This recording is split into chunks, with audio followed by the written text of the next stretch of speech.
Two words go together.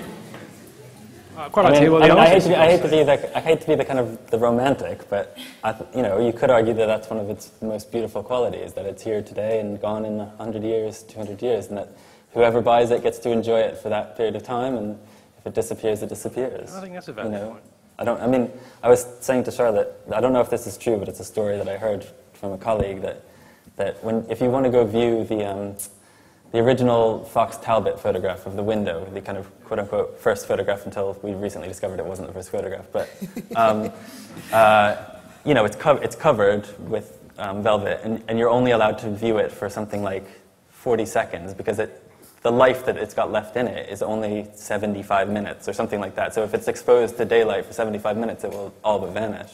I think that's beautiful that you can only view it for that period of time. So if it disappears, it disappears. But if hopefully the reason somebody's buying your work is not as an investment so that their great-great-great-great-grandchildren will be millionaires or trillionaires by that time, but that they want to enjoy it for their lifetime, and it'll last their lifetime at least.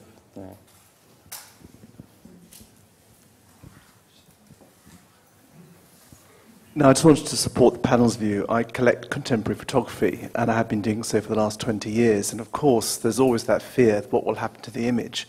And I've got a few vintage prints from the 70s, which I don't show, but I sometimes take them out and have a look at them. But it's just the sheer pleasure of knowing the image that you've fallen in love with. And I think it's a risk you have to take. And I think it's absolutely right. Art is a fragile medium. And I just want to support the panel in that view, because I think I agree with your point that the gentleman in the back shouldn't be taking photographs if he's that worried that what's going to happen to them. And frankly, I've seen way too many people come and present portfolios of platinum prints, which are quite a